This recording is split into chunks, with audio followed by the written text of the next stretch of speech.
Swastiastu.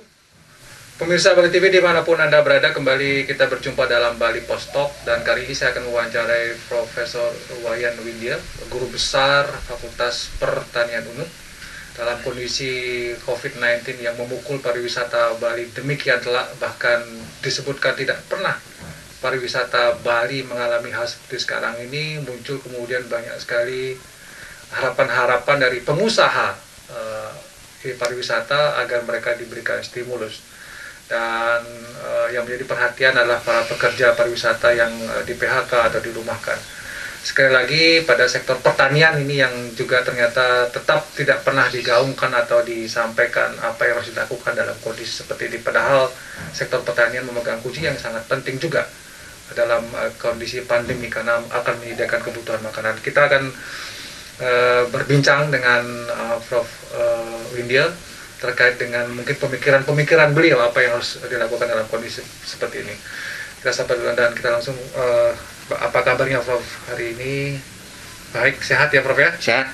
Ya, tetap sehat ya Prof.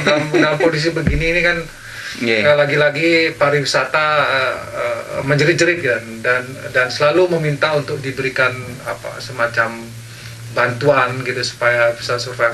Sementara pertanian ini kan masih terbengkalai. Apakah ini juga momentum sebenarnya untuk pertanian kalau menurut Prof Windia? Kalau soal momentum, harusnya setiap saat itu harusnya ada momentum untuk membangun pertanian. Tergantung dari apakah dia diprogramkan atau tidak dalam rencana pembangunan masing-masing daerah. Sekarang justru yang harus diberikan stimulus adalah pertanian, bukan pariwisata. Kenapa? Karena kerak kemiskinan itu ada di pertanian dan ada di pantai nelayan. Jadi dia itu sekarang sebetulnya juga susah sekali. Apa susahnya? Misalnya di Jemberana sudah ada isu, sudah ada kenyataan. Dia panen, tidak ada pasar, ada yang beli. Itu menandakan bahwa dia akan semakin miskin. Jadi seharusnya sekarang pertanian itu diberikan stimulus supaya dia tetap eksis, bisa membangun sektor pertaniannya. Jangan sebaliknya, dalam keadaan yang normal, jelas bahwa pendapatan di sektor pariwisata jauh lebih tinggi dari sektor pertanian. Sebab dulu Pak Mangku kan mengatakan harusnya kita mempertanian supaya income-nya sama dengan sektor misalnya kapal pesiar itu misalnya. Dan sekarang tidak terjadi juga saat normal. Apalagi pada saat normal sekarang ini jauh dia sangat miskin sekali. Oleh karena itu dia, menurut pendapat saya, dia diberikan stimulus, misalnya dia bebas dari pajak PBB. Itu memerlukan uang cash pada saat dia membayar Agustus nanti Juli. Tidak ada uang cash dia. Petani ini ya Prof? Petani tidak ada Pak. Jadi yang pertama Prof usulkan adalah bagaimana petani ini mendapatkan keringanan pajak. PBB, bebas dia harusnya. Bebaskan. Petani, nelayan, dan juga para pekebun-pekebun yang memberikan sumbangan yang besar kepada kita dalam bentuk tidak kelihatan, berikan oksigen, menahan banjir, view yang bagus, membikin media untuk cultural activities, benar seperti itu. Jadi dia itu sumbangannya tidak kelihatan, tapi dia sangat banyak sekali sumbangannya, dan dia paling miskin. Mbak, sekarang kita punya uang, tidak ada barang dibeli, karena ada hasil pertanian. Mau apa kita? Apakah membongkar hotel untuk dibangun pertanian? Kan sudah sekali. Oleh karena itu, selalu kita selalu mendukungkan agar ada keseimbangan antara sektor pariwisata dan sektor pertanian. Sekarang kan tidak seimbang. Orang yang bekerja di pertanian 40% dari penduduk, sumbangannya hanya 14%. Sedangkan pariwisata sumbangannya 70%, yang bekerja hanya sekitar 30%. Jadi inilah akibatnya kalau kita punya struktur ekonomi yang tidak seimbang. Sektor perusahaan dia ditunjang oleh sektor primer dan sektor sekunder. Ya. Dia melompat jauh sekali Tersiar itu ya, Prof ya. dan itu bahaya sekali. Ya, dan Gitu. itu terbukti sekarang ini, Prof ya. Terbukti sekarang ketika ini. pariwisata mengalami pukulan yang Hancur, sangatlah hancur ya. lebur seperti ini, Ya, masyarakat Bali akan sangat kelimpungan karena Kelimpungan. karena petani diabaikan selama ini. iya. Sektor tersier bisa menabung sebetulnya kalau dia irit anunya ya. Petani tidak ada yang ditabung, habis sudah. Sebab segala pendapatannya dikeluarkan lagi untuk menanam lebih lanjut. Jadi belum lagi coba berapa nilai sawah sekarang itu yang menghasilkan hanya sekian saja, 3 juta per bulan dari padi. Jadi miskin sekali dia. Inilah yang harusnya diberikan stimulus. Jangan nanti sektor pariwisata nanti yang tidak kerja dikasihkan lagi gaji. Terus yang lain misalnya penganggur dikasihkan nanti Kartu prakerja. kartu prakerja. Petani tidak ada perhatian. Padahal setiap saat ada perhatian.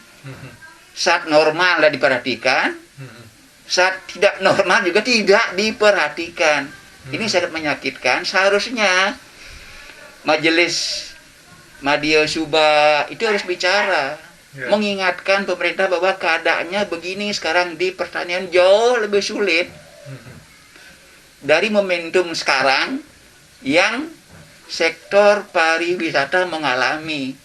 Sebab dia kan kapitalis, menggaji cukup besar kepada para pekerjanya. Petani itu enggak, dia kaum yang sangat rentan pada kemiskinan. Misalnya kita lihat apa? Analisis dari Bank Indonesia dan Pasar. Selalu kemiskinan naik kalau tidak ada pertumbuhan di pertanian. Itu membuktikan bahwa memang sektor ini sangat rentan, kerak kemiskinan yang harus dibantu tidak saja pada saat tidak normal, tapi pada saat normal sekalipun dia perlu perhatian gitu, Man. Iya. Itu artinya bahwa penegasannya Prof India sekarang ini bahwa dalam kondisi seperti saat sekarang ini, jadi pemerintah harusnya itu lebih memberikan perhatian kepada para petani, memberikan stimulus kepada para petani, memberikan insentif juga kepada petani. Ada anggaran, ada dana yang diberikan kepada mereka-mereka ini. Gitu, Iya, Prof, ya? betul. Dan juga itu pertama kan fisik ya. Material sekarang memang. Yang kedua tadi Jamal katakan memang penting sekali membangun kesadaran bahwa pertanian tidak bisa diabaikan. Tidak bisa diabaikan. Kita selalu harus makan. Sekarang pun coba kalau tidak ada makanan pasti hancurlah kita kan. Semua berebutan. Untung sekarang kita masih ada beras untuk 3 bulan ke depan.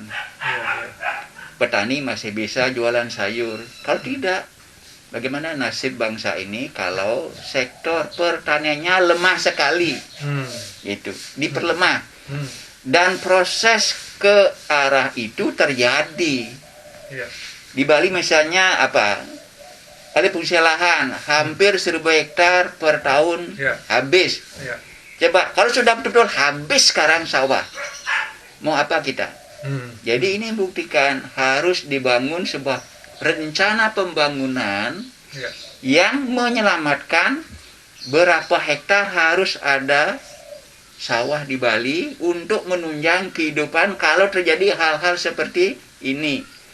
Jadi RT RW RDTR harus jelas sekali harus mempertahankan sebab ada rencana tata ruang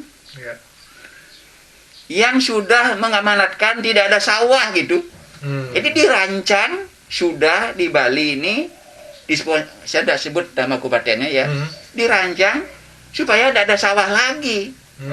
Jadi kenapa saya bilang rancangnya begitu Pak? Nanti kalau sudah ada juga kan bagus. Ini kan namanya autopilot pertanian ya. Harusnya sebaliknya dirancang harus ada sawah. Harus ada sawah. Dan pembangunan dirancang untuk menyelamatkan sawah tertentu luasnya agar kita bisa eksis dalam hal-hal seperti ini. Iya. Oke, kalau tadi kita bicara tentang ini kan sekarang dalam COVID-19 ini pariwisata sangat terpuruk. Dan para pekerja pariwisata sudah nasibnya juga terpuruk. Nah, bagaimana dengan petani kalau menurut Prof? Apakah mereka dalam kondisi seperti ini juga akan ikut terpuruk kalau tidak diperhatikan, atau seperti apa Prof nasib petani dalam kondisi seperti ini? Dalam Jadi COVID-19 ini? Ya, saya sudah sekarang, saya ada teman dari Jepang sedang riset di Ubud yang Saat ini ya Prof ya, sedang riset ini mereka dia ya? akan sampai April tahun depan dia di sini riset soal Suba yang berkait dengan agrowisata. Dia tinggal di Selekarang. Sekarang memang seluruh orang-orang tidak punya pekerjaan ke sawah Oh, baru ke saya. di desanya itu. Itu berarti bahwa sawah pertanian makin tidak produktif dia, akan semakin tidak ada produktivitas. Sebab yang bekerja lebih banyak, Ya. hasilnya sama saja kan. Oh. Jadi sekarang justru direbut penghasilan petani yang kecil-kecil itu lagi oleh orang-orang luar dari luar pertanian yang sekarang masuk pertanian menggarap sawah. Garap sawah ya. Oh. Ya kalau memang hasilnya meningkat tidak apa-apa. Hmm. Kalau hasilnya tetap, orang yang bekerja tambah banyak, Hmm. itu kan menanyakan tingkat produktivitasnya semakin menurun. Ya. Jadi sebetulnya sekarang adalah jangka panjangnya yang seperti sekarang ini keadaan mendesak ya, apapun dikerjakan. Sebab orang-orang tidak sulit ke pertanian kan. Asal punya otak sedikit, punya otot, masuk pertanian. Tidak segampang orang masuk ke hotel bekerja, di training, sekolah lagi, segala macam. Ya, ya. Jadi itu menjadi dia bumper pertandanya. Bumper terakhir kalau ada hal seperti ini. Ya, dalam kondisi- Petaninya menjadi bumper inflasi. Bab kalau naik sedikit cabai, garam, bawang putih, inflasi pasti naik kan. Jadi kenapa ini tidak diperhatikan oleh pemerintah agar dibangunlah sekali lagi kesadaran baru tentang pentingnya pertanian agar harmoni dengan sektor-sektor lainnya, sekunder maupun tersier. Usul saya adalah kecuali dibangun pertanian di primer, di sekunder dibangun Industri. industri-industri kecil yang mengolah hasil-hasil pertanian. Namanya industri hilir, industri yang mengolah hasil-hasil pertanian. Inilah yang akan menunjang banyak sekali sektor pertanian. Ya, ya, ya. Sebab kalau tidak laku kayak salak, kayak segala macam sekarang ya dibuang-buang oleh petani karena Dan tidak kalau ada kita bisa hasilnya. bicara tentang siapakah yang harus membangun industri hilir gitu misalnya Prof. Apakah ini harus dilakukan oleh pemerintah, swasta, atau oleh siapa Prof? Kalau Pemerintah. pemerintah ya.